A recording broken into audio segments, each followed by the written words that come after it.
Hello दोस्तों, स्वागत है आपका हमारे YouTube चैनल फैक्ट डाइन में।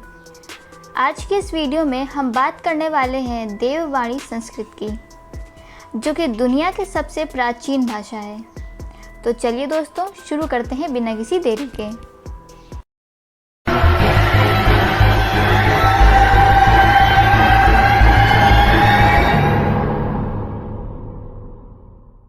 दोस्तों, जब भी हमारे मन में कोई बात आती है तो हम उसे या तो लिखकर या तो बोलकर दूसरों तक पहुंचाते हैं, और हमें बोलने या लिखने के लिए एक भाषा की ज़रूरत तो पड़ती ही है। प्राचीन काल में अलग अलग सभ्यताओं के साथ साथ अलग अलग भाषाएं भी विकसित होती गईं। पर क्या आप जानते हैं कि दुनिया की सबसे प्राचीन भाषा कौन सी है? आपको ये जानकर खुशी होगी कि दुनिया की सबसे प्राचीन भाषा संस्कृत है।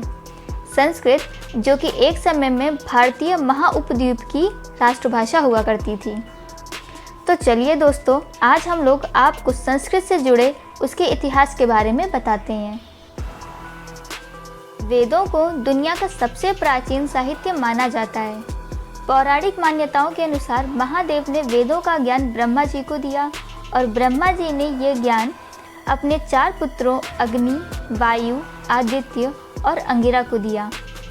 पर पीढ़ी दर पीढ़ी बढ़ता ये ज्ञान श्रुति यानी कि सुनने की एबिलिटी पर बेस्ड था। मतलब कि ये भाषा लोग दूसरे के मुंह से सुनते थे और योग और तप के माध्यम से याद रख के संरक्षित रखते थे। पर जब इस ज्ञान को महान ऋषियों के माध्यम से धरती पर विद्वानों तक पहुंचाने की बात आई तो इसे लिपिबद्ध किया गया, और इस लिपि को देवनागरी लिपि कहा गया, क्योंकि हिमालय, जिसे देवभूमि या देवों की नगरी के नाम से भी जाना जाता है, ये लिपि वहाँ से आई थी। वहाँ के ऋषियों ने इसे लिखी थी, और इसीलिए संस्कृत भाषा को देववाणी भी कहा जाता है। संस्कृत के विद्वानों के अनुसार सूर्य के एक ओर से 9 रश्मियाँ यानी कि 9 लाइट बीम्स निकलती हैं, और चारों ओर से अलग अलग निकलकर टोटल 36 रश्मियाँ होती हैं। और इन्हीं रश्मियों की ध्वनियों के ऊपर संस्कृत के 36 स्वर बने हैं। इसीलिए इसे एक साइंटिफिक लैंग्वेज भी बोला जाता है। संस्कृत दुनिया की सबसे प्राचीन भाषा है, और माना जाता है कि बाकी सभी भाषाएं संस्कृत से ही जन्मी हैं। संस्कृत का शाब्दिक अर्थ ही यही है कि संस्कार की गई, मतलब कि जिसमें सुधार की कोई गुंजाइश ही ना हो, मतलब बिल्कुल परफेक्ट। और इसे इसका परफेक्ट रूप दिया है महर्षि पाणिनि ने। ईसा से 500 साल पहले पाणिनि ने दुनिया का सबसे पहला व्याकरण ग्रंथ लिखा, जिसका नाम अष्टाध्यायी है। संस्कृत भाषा का ग्रामर दुनिया की कई भाषाओं की ग्रामर का बेस है। संस्कृत दुनिया की इकलौती ऐसी भाषा है जो समय के साथ साथ चेंज नहीं हुई। संस्कृत में विश्व के किसी भी भाषा से 1000 गुना ज़्यादा शब्द हैं। अब तक लगभग 102 अरब 78 करोड़ 50 लाख संस्कृत शब्दों का इस्तेमाल हो चुका है संस्कृत में। संस्कृत सिर्फ भाषा ही नहीं, बल्कि अपने आप में ही एक साइंस है, क्योंकि संस्कृत शब्दों से नहीं, यूनिवर्सल साउंड से बनी है। इसीलिए स्पिरिचुअल वर्ल्ड में संस्कृत का बड़ा महत्व है। जब भी हम संस्कृत में श्लोक या मंत्र पढ़ते हैं तो इन साउंड से जो फ्रीक्वेंसी जनरेट होती है वो हमारे चारों तरफ एक पॉजिटिव ऑरा क्रिएट करती है।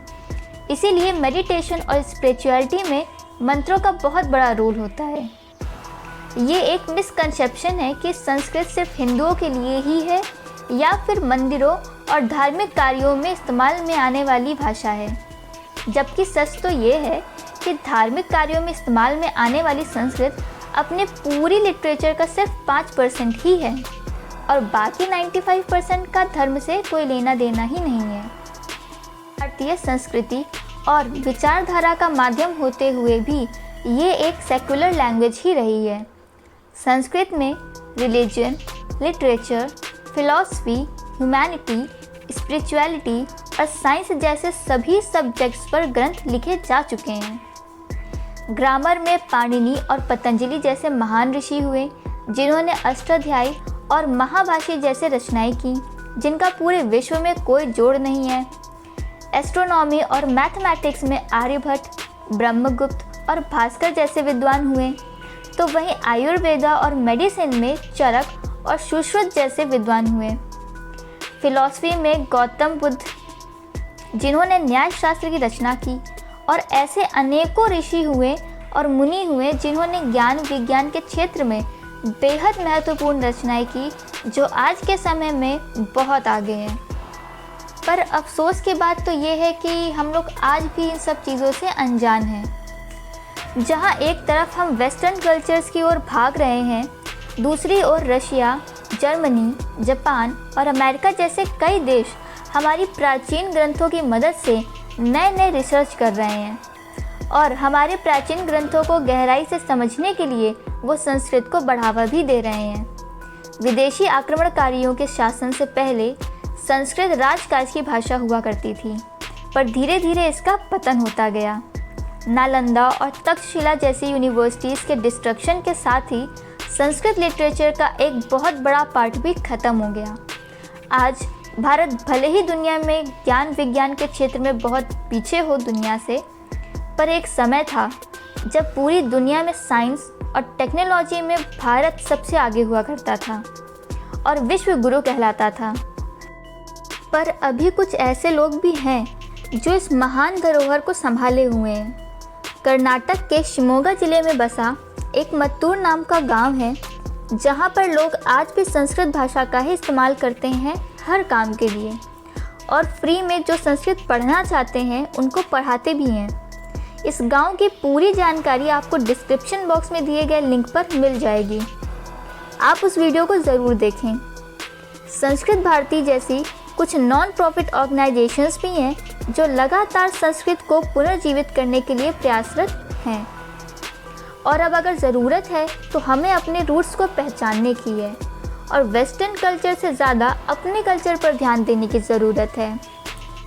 दोस्तों, संस्कृत भाषा इतनी महान है कि इसके बारे में सारी जानकारी देना इस एक वीडियो में पॉसिबल नहीं है, इसलिए हमने इस वीडियो के अलग अलग पार्ट बनाए हैं।